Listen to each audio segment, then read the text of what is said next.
Segundo livro das Crônicas, capítulo de número 22, o versículo de número 10 e 11. Vendo, pois, Atalia, mãe de Acasias, que seu filho era morto, levantou-se e destruiu toda a descendência real da casa de Judá. Versículo 11.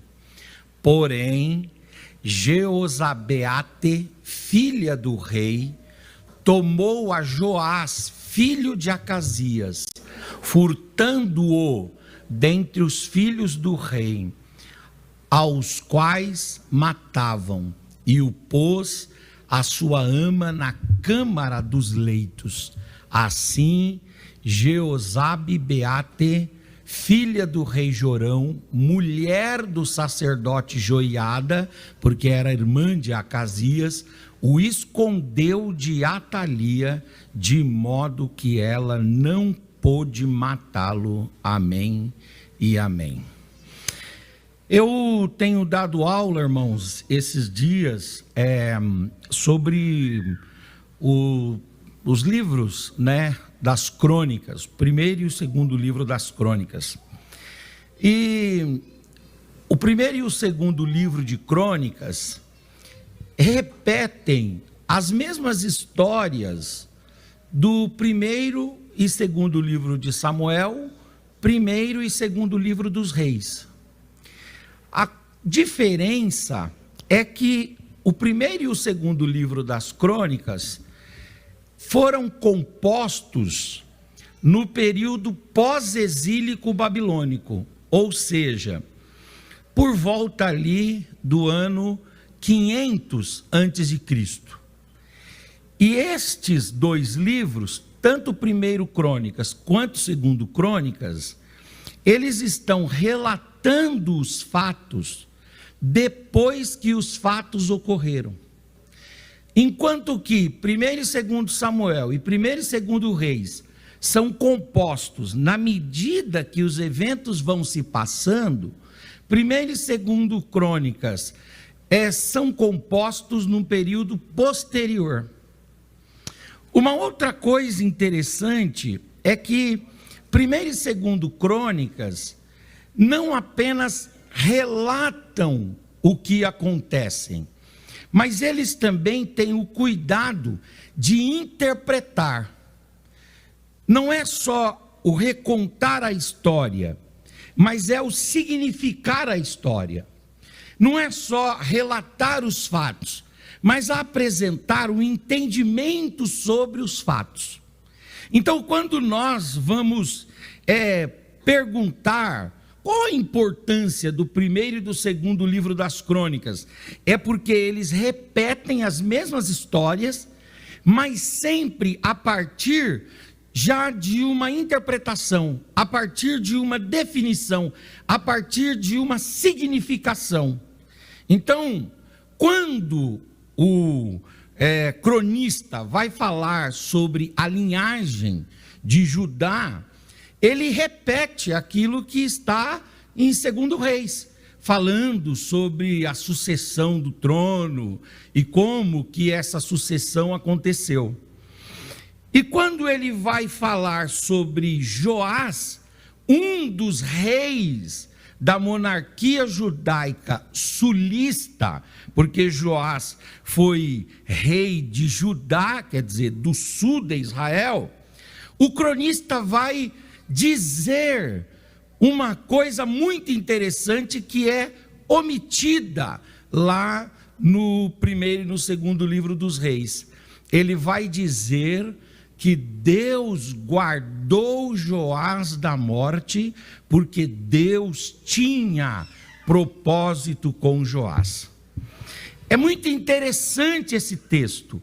A Atalia, descendente da linhagem de Acabe, quando vê que o reino do sul está fragilizado, ela ataca o reino do sul, mata o rei Acasias, e a palavra de Deus diz que ela diz: bom, não posso matar só o rei, tenho que matar seus filhos também. E ela começa ali um extermínio familiar, um extermínio de todos os reis do sul. E quando ela termina o extermínio, ela chega à conclusão que ela fez o bom trabalho de assassina, o bom trabalho de perseguidora, o bom trabalho de caçadora ao povo de Deus.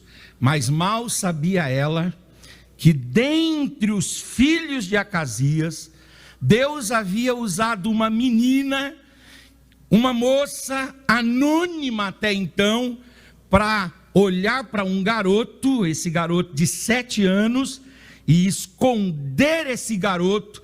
E aí, quando a Atalia menos espera, o Joás está vivo e assume o trono de Judá. Deus guarda o Joás. E por que é que Deus guarda o Joás? O segundo livro das Crônicas explica: Deus guarda o Joás porque Deus tem grandes e maravilhosos propósitos com ele. Quantos livramentos você já recebeu de Deus? Quantas vezes Deus colocou anjos para trabalhar a seu favor? Anjos espirituais, seres angélicos, alados, gloriosos, espíritos ministradores que trabalham em favor daqueles que hão de herdar a salvação. Quantas vezes Deus mobilizou os batalhões celestiais a seu favor para te guardar? Mas quantas vezes Deus também utilizou-se de pessoas anônimas, pessoas inexpressivas, pessoas esquecidas, pessoas marginalizadas, pessoas que não eram cotadas e nem contadas para guardar a sua vida. E por que é que Deus está fazendo isso? Porque ainda Deus tem propósitos e desígnios a realizar através de você. Nós enfrentamos agora uma pandemia severa. Muita gente partiu e nós mesmos aqui lamentamos a partida de muita gente. E às vezes nos olhamos no espelho e perguntamos: por que é que Deus tem nos escondido ainda em suas recâmaras? Por que é que Deus ainda tem nos guardado debaixo do seu guarda-chuva? Por que é que Deus ainda tem nos preservado? Nós devemos ouvir a voz de Deus que fala conosco essa manhã. É porque eu ainda tenho propósitos, desígnios, projetos, planos e objetivos a realizar através da sua vida. Eu gosto muito da expressão paulina, porque Paulo está no Novo Testamento, e no Novo Testamento já influenciado pelo pensamento da filosofia helênica, já influenciado por toda a crítica da filosofia helênica, por toda a sistematização dos romanos. E Paulo não é um bobinho, Paulo não é um neófito, Paulo é um catedrático, um indivíduo que tem uma mente maior que a caixa craniana, um indivíduo de muita capacidade e muita sagacidade. Mas quando ele vai falar a respeito da sua própria experiência, Paulo diz assim: porque Deus fechou contra mim a boca do leão. Eu acho esse texto muito lindo lá de 2 Timóteo capítulo 4, por quê? Porque dá a impressão de que a ideia, ou a história, ou a passagem de Daniel foi uma fábula, aquilo foi uma invencionice, aquilo foi algo inventado, aquilo diz respeito apenas alguém poderia dizer ao folclore judaico. Mas Paulo, ele entende que aquilo que aconteceu com Daniel, de forma literal, que Deus guardou Daniel da boca do leão, porque tinha propósito na sua vida. Paulo traz para si e diz: eu também passei por essa experiência, Deus me guardou da boca do leão. E isso nos traz uma mensagem tremenda. Deus ainda hoje fecha a boca do leão. Aleluias, que se abre. Aleluias, Deus ainda hoje neutraliza as ferramentas. Deus ainda hoje desestabiliza os exércitos que se levantam contra o seu povo. Deus ainda hoje fecha a boca do leão para guardar a nossa vida, para guardar a nossa alma, para guardar a nossa família, para guardar-nos, porque Ele tem propósito. Fala para o seu irmão, Deus tem propósito com você. Diga, a maior prova disso é que você está aqui ainda. Aleluias! Muita gente que começou com você não está mais, mas você está guardado, você está ocultado, você está escondido, você está protegido. Aleluias, levantes vêm da direita, da esquerda, mas há uma mão poderosa de Deus que te diz: eu vou te esconder no meu pavilhão. E mesmo que te procurem, mesmo que te caçem, mesmo que vão atrás de você, não vão te encontrar, porque eu tenho desígnios e propósitos a realizar na sua vida. Levante a sua mão por gentileza, levante a sua face por gentileza, levante a sua voz, abra a sua boca e dê uma palavra de adoração ao Senhor.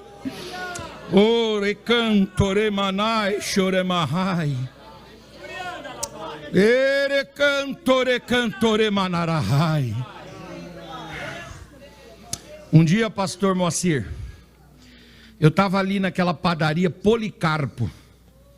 Policarpo é aquela padaria que tem na esquina ali, do Califórnia, na frente da nossa igreja do Califórnia 1.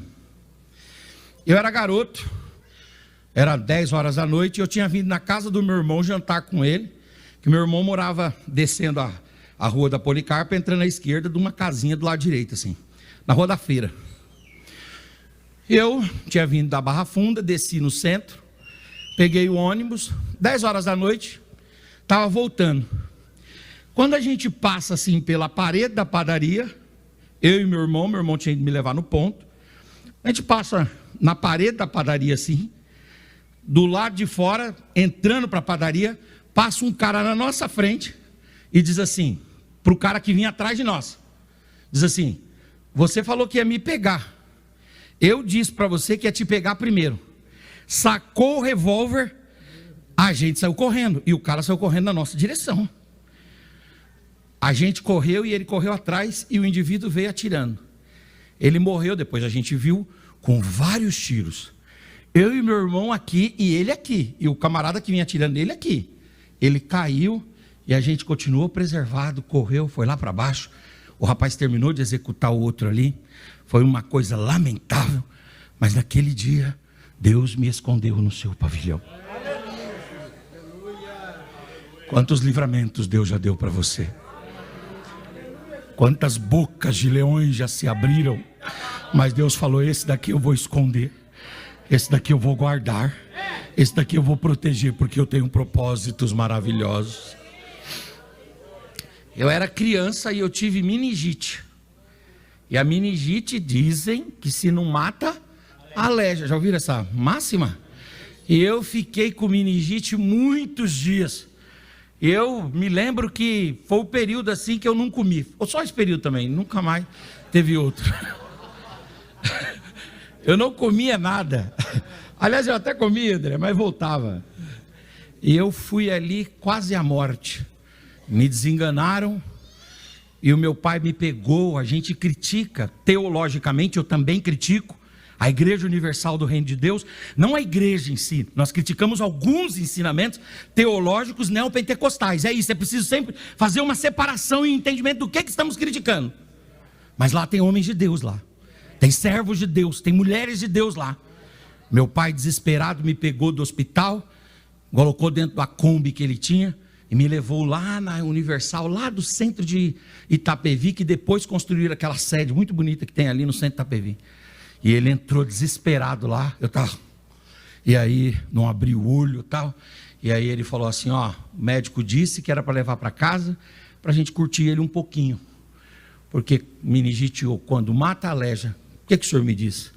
O pastor pegou o óleo, colocou sobre a minha cabeça, orou por mim e disse: pode levar o menino, ele está curado. Fui embora para casa, voltei a comer, nunca mais parei. E eu estou aqui guardado pelo Senhor.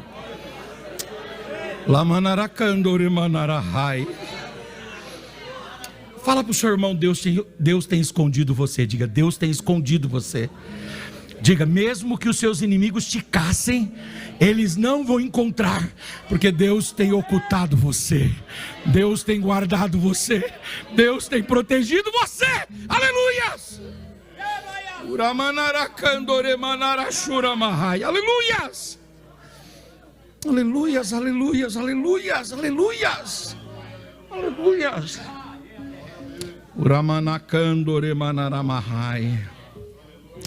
Aleluias. O salmista, ele usa uma imagem muito interessante. Ele diz assim: se não fora o Senhor que tivesse se colocado ao nosso lado, se não fora o Senhor que se estivesse colocado ao nosso lado, os nossos inimigos teriam o quê? Nos devorados vivos.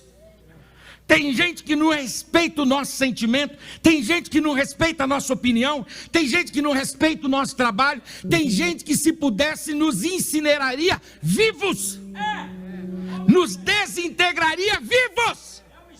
Mas ele disse assim: mas quando os inimigos arregimentaram os exércitos contra nós, o Senhor se colocou ao nosso lado e disse: hoje você não vai fazer mal a esse, hoje você não vai tocar nessa. Por que não? Porque eu tenho propósitos extraordinários. Fala para o seu irmão aí, diga para ele: há muitos projetos contra você. Diga: mas todos estão fadados ao fracasso, porque há um Deus que se coloca ao teu lado. Deus está ao lado do justo, Deus está ao lado do piedoso, Deus está ao lado do verdadeiro, Deus está ao lado do arrependido, Deus está ao lado do humilde, Deus está ao lado do quebrantado, Deus está ao lado daquele, aleluias, que é fragilizado e diz assim: eu não tenho mais como me defender. Fique em paz, porque quando o seu pai, a sua mãe, os seus irmãos, a sua família, os seus amigos, os seus pares não puderem por você, há um Deus nos céus que levanta até escape inesperado para guardar a tua vida e dizer: eu tenho propósitos ainda, eu tenho ainda desígnios maravilhosos a operar na sua vida.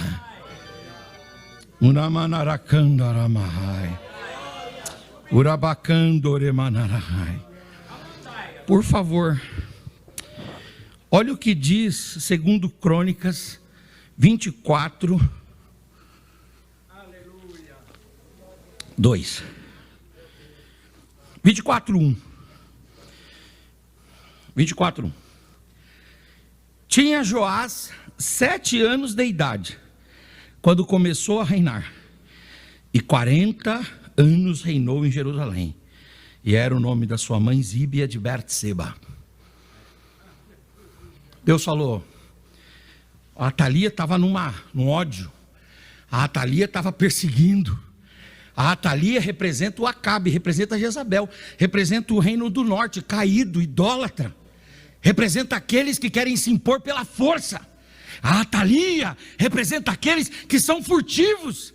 E aí a Atalia armou, Deus guardou Joás, e quando ele tinha 7 anos, reuniram-se os anciãos, os sacerdotes, os profetas e o povo, e eles nomearam Joás rei.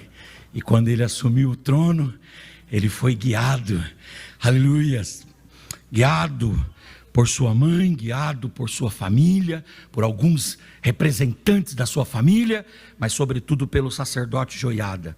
E ele assumiu o trono, e naquele dia Israel viu que quando Deus quer guardar alguém, não importa se essa pessoa é velha, ou é nova, ou é de meia idade, se é rico, se é pobre, se é solitário, ou se tem muita gente ao seu lado. Quando Deus tem propósito, Deus realiza esses propósitos e nos coloca onde Deus quer. Agora olha que interessante o versículo de número 2. E fez Joás o que era o que, irmãos? reto aos olhos do Senhor todos os dias do sacerdote Joiada. É muito interessante isso daqui. Deus usa o sacerdote Joiada para guiar aquele garoto. Ele ouve o sacerdote e faz tudo o que é reto aos olhos do Senhor. Por que é que Deus nos poupa? Por que é que Deus nos dá livramentos? Por que é que Deus nos guarda? Será que é para a gente viver a vida de forma dissoluta, irresponsável, brincando com o perigo, fazendo o que der na telha? Não, senhores. Deus nos guarda para nos dar a oportunidade de andarmos em justiça e em retidão diante dele, louvando o seu nome. Deus quer que você ande em retidão. Deus quer que você faça um ajuste. Eu também, nós façamos ajustes na nossa vida. E às vezes, aleluia, Deus nos poupa e nós achamos assim: poxa vida, Deus está comigo. Eu estava fazendo errado, aí Deus me poupou, quer dizer que Ele aprovou. Não, Deus não aprovou o que você estava fazendo de errado. Ó, pastor, Deus está comigo, hein? Por quê? Porque eu estava fazendo a coisa errada. Aí Deus foi mesmo assim me guardou. Então Deus está aprovando o meu ato. Não, senhor. O entendimento é diferente. O entendimento é assim: Deus me poupou para que agora eu organize minha vida e eu passe a ter uma vida de retidão diante dele. Deus nos poupa para que nós andemos no caminho da santidade, no caminho da pureza, no caminho da honestidade, no caminho da justiça, no caminho da verdade, no caminho do bom caráter. Deus nos poupa, Deus nos guarda para que a gente tenha compromisso com a nossa própria pureza, com a nossa própria santidade, com a nossa própria castidade, com a nossa própria reserva. Deus nos poupa para que nós nos consagremos mais. Deus nos poupa para que nós oremos mais, para que nós jejuemos mais, para que nós leiamos mais a Bíblia, para que nós afinemos a nossa relação com Deus. Deus nos poupa para que nós andemos em justiça diante dele. Não é porque Deus te poupou, não é porque Deus te livrou, que Ele te autoriza a andar do jeito que você quiser, de forma irresponsável, de forma dissoluta, de forma imoral, de forma injusta. Não, senhores, Deus nos poupa, Deus nos livra, Deus nos dá o escape. E aí agora que a gente está livre, a gente precisa aprender aqui com a palavra de Deus que diz: Joás andou de forma justa e reta diante do Senhor. Nós precisamos andar de forma reta diante do Senhor. Amém, queridos irmãos? Olha o versículo de número 20, capítulo 24, versículo 2, a parte final diz assim: todos os dias do sacerdote Joiada. Espera aí, o que deveria vir ali? Não é assim? E fez Joás o que era reto aos olhos do Senhor todos os dias da sua vida, Joás. Mas por que não coloca todos os dias da sua vida e coloca todos os dias do sacerdote Joiada? É porque o Joás, ele teve uma inteligência na vida de se unir com pessoas de Deus. Por que Deus nos poupa? Deus nos poupa para que andemos de forma justa diante dele. Deus nos poupa para que nós nos unamos a pessoas de Deus. Emprestemos os nossos ouvidos a homens de Deus e a mulheres de Deus. Alguém diz assim que nós devemos escutar conselho, mas nem todo mundo, nem todo conselho, nem toda direção é boa. Tem direção que não é boa, tem conselho que não é bom. Bem-aventurados são aqueles que se munem de bons conselheiros, que se colocam no meio de bons conselheiros. Eu gosto muito do livro de Ezequiel, sabe por quê? Lá no livro de Ezequiel, pastores, tem um texto lá, que é o capítulo 11 de Ezequiel, que fala assim, ó: e Ezequiel se assentava à porta da sua casa, junto aos anciãos. O Ezequiel, ele estava no exílio. O Ezequiel estava ali passando todo tipo de dificuldade de alguém que está numa guerra, e naquela situação ele podia muito bem tornar a sua vida dissoluta e irresponsável. Mas o que ele faz? Ele senta-se na porta da sua casa, chama os anciãos e diz: eu vim aqui tomar bons conselhos com vocês. E aí eles vão dando conselho, o Ezequiel vai buscando mais a Deus, eles vão orientando o Ezequiel vai corrigindo seus passos, eles vão afinando a vida do Ezequiel, e o Ezequiel vai ficando preparado, até que ele se levanta como um grande, maravilhoso profeta de Deus no exílio. Como é que a gente faz, aleluia, para mesmo nas circunstâncias mais difíceis, desenvolvermos um ministério especial e glorioso? Nós precisamos nos unir com gente que nos chama para Deus. Nem todo mundo vai chamar você para oração, nem todo mundo vai chamar você para o que é sensato, para o que é lógico, para o que é correto, nem todo mundo vai chamar você para aquilo que é justo. O Joás, ele foi justo enquanto ele ouviu o sacerdote Joiada. Que Deus coloque pessoas como o sacerdote Joiada ao nosso lado, ao seu lado, ao lado da sua família, em nome de Jesus. A palavra de Deus diz que a mulher, quando ela se viu no aperto, porque os 2 filhos dela iam ser levados e o marido já tinha morrido, ela então colocou a situação sob o seu domínio e submeteu ao profeta, e diz: o que o Senhor disser, eu farei. E ela buscou o homem de Deus, e a palavra de Deus diz que Eliseu falou para ela assim: pede vasilhas emprestadas, e entra na tua casa, fecha a tua porta, e deita o pouco azeite que tem lá, e assim diz o Senhor para você: eu vou multiplicar aquele azeite. Uramacandaramahai. É pouquinho azeite, mas eu vou multiplicar. E ela fez, não perdeu os filhos, não perdeu a dignidade, não perdeu a honra, e ainda deixou uma lição de que nós precisamos saber a quem é que nós vamos emprestar os nossos ouvidos. Olha o versículo 24, ou melhor, o versículo 4 do 24. Versículo 4 do 24. Diz assim, ó: depois disso, Joás resolveu renovar a casa do Senhor. Aleluias, glória a Deus. Por que Deus nos poupa? Deus nos poupa para vivermos uma vida reta. Para que Deus nos poupa? Deus nos poupa para nos unirmos com homens de Deus, com pessoas de Deus. Por que Deus nos poupa? Deus nos poupa para que nós estejamos na casa de Deus, adorando, celebrando e bendizendo o seu nome. Aleluias, nós precisamos estar na igreja. Esse lugar aqui é o lugar da bênção, viu, irmãos? É o lugar onde Deus ordena a bênção. Aqui Deus fala, aqui o poder de Deus, aleluias, se move sobre nós. Aqui a graça de Deus nos alcança. Alguém diz assim: mas eu posso servir a Deus em qualquer lugar. É verdade, porque os verdadeiros adoradores adorarão o Pai em espírito e em verdade. Então, não é o templo que faz de você um adorador, não é o templo que faz de você um vaso onde Deus vai derramar das suas virtudes, não é o templo que faz de você um filho de Deus, não é isso, é a sua relação pessoal e íntima com Deus. Mas nada é tão importante na vida e na caminhada da fé quanto nos reunirmos com os nossos irmãos no lugar de culto para cantarmos a Deus, ouvirmos testemunhos maravilhosos e ouvirmos sobretudo a exposição da palavra de Deus, que vai nos confrontando, que vai nos confortando, que vai nos animando e nos ajudando. Nós precisamos estar na igreja.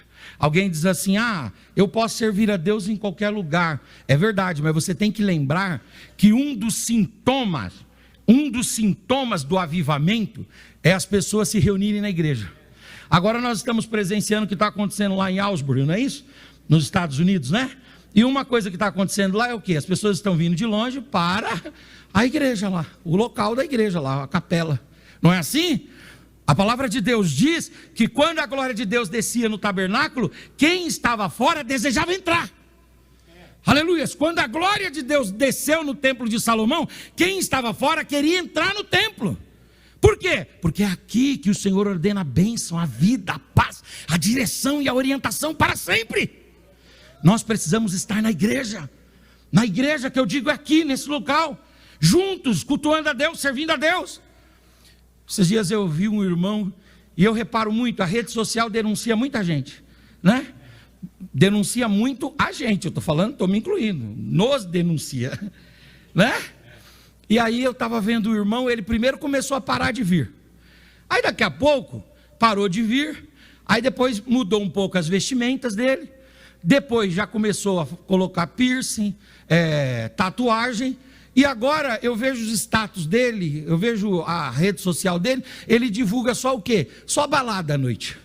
Balada, ele divulga balada. Onde tiver uma balada, ele vai, ele divulga lá. Se você quiser, depois eu passo para você o nome. Não vou passar nunca, né? Mas é interessante isso. Alguém diz assim, pastor Henrique, mas não tem nada a ver, o camarada pode deixar de vir aqui, é verdade. Mas isso é um sintoma. Se é um sintoma do avivamento vir, é um sintoma do esfriamento deixar de vir. Se mostra que nós estamos mais próximos de Deus. Quando nós nos reunimos, mostra que estamos mais distantes de Deus e distantes dos irmãos, quando nós vamos deixando de vir. Aí deixa de vir no culto de domingo, aí depois deixa de vir no culto de ensino, aí depois vai deixando para o outro dia, quando vê, está longe da igreja, longe de Deus, longe da palavra, e diz, mas eu posso viver o evangelho em casa. De fato e de verdade, você pode viver o evangelho e deve viver o reino de Deus aonde você estiver, mas é necessário estarmos aqui, porque aqui o Senhor fala conosco. Aqui o Senhor renova as nossas forças. Aqui o Senhor anima o nosso coração. Aqui o Senhor nos levanta. Nem sempre a gente está com vontade de vir na igreja. Nem sempre. Tem hora que eu não estou com vontade de vir na igreja. Porque eu estou cansado. Vou na igreja, estou cansado. Hoje de manhã, por exemplo, eu acordei 5 horas para levar a Moniquinha num concurso que ela foi fazer lá em São Paulo. Voltei, tomamos café. Eu olhei para a minha cama e falei, que maravilha. Essa cama é tremenda, cama bem macinha, sabe, bem macinha mesmo. Aí eu falei, olha que maravilha, tem dia que você não está com vontade de vir na igreja porque está cansado, outro dia porque vai ter que levar o não sei o que, aí você vai, sabe, cada dia desculpa, e fique tranquilo, como diz aquele livro lá, Cartas de um Diabo ao Seu Aprendiz, o C.S. Lewis escreve lá, o Vermebaile e o Fitafuso. O Vermebaile fala para o Fitafuso que o Vermebaile é o demônio velho que está ensinando o demônio novo a prejudicar os crentes. Aí ele fala assim, ô demoninho, faz o seguinte, você não precisa arrancar ele da igreja, vai inventando desculpa para ele chegar atrasado, para ele não ir um dia, não ir outro dia, depois você vai permitir ele, e vai permitindo essas coisas. O diabo vai criando situações, o mundo vai criando situações, a carne vai criando situações, e quando você vê, você virou um crente estacionado. Mas Deus está dizendo, não, eu te poupei, porque eu quero fazer coisas gloriosas na sua vida. Deus, irmãos, tem nos guardado. Aleluia. Tem dia que a gente está cansado, tem dia que a gente está atarefado, tem dia que está desanimado mesmo, mas nós precisamos romper com tudo isso e dizermos, eu vou por quê? Porque lá, aleluias, a graça de Deus vai ser derramada, a misericórdia de Deus vai ser derramada, o perdão de Deus vai ser derramado, a palavra de Deus vai ser derramada, aleluias, Deus vai iluminar, aleluias, as trevas do meu coração, Deus vai trazer perdão para a minha vida, e eu vou encontrar lá homens como eu, pecadores, tanto quanto eu, pecadores, resgatados pela graça, perdoados pela graça, que compartilham da mesma experiência de filhos de Deus e de salvos pelo poder do Evangelho. Aleluias, glória a Deus. Mas eu queria terminar essa história de forma honesta, e de forma honesta com a Bíblia, porque a gente, eu infelizmente tenho visto um monte de pregadores, assim, e tomo cuidado para não cair nessa mesma vala, porque essa vala é a vala mais fácil. Sabe qual é a vala mais fácil, Beth? A gente agradar o público, é a vala mais fácil. O pastor Elias França, meu irmão, ele fala assim, tem vez que o pregador ganha e a igreja perde. Por que o pregador ganha e a igreja perde? Porque ele ficou bem, porque ele divertiu a galera, ele saiu com uma ofertinha, então ele ficou bem por causa disso também. Ele ficou bem porque ele posta umas fotos bonitas na internet, mas o povo sai menos instruído e orientado pela palavra, sai mais, aleluia, longe de Deus do que entrou. Nós não podemos cair nessa vala. Nós somos pregadores compromissados com a verdade do Evangelho, e a verdade do Evangelho, ela por si só gera os resultados que ela tem que gerar. Ela tem que gerar resultados e ela gera por si mesma. E aí, sendo bem honesto, o que acontece com Joás, irmãos?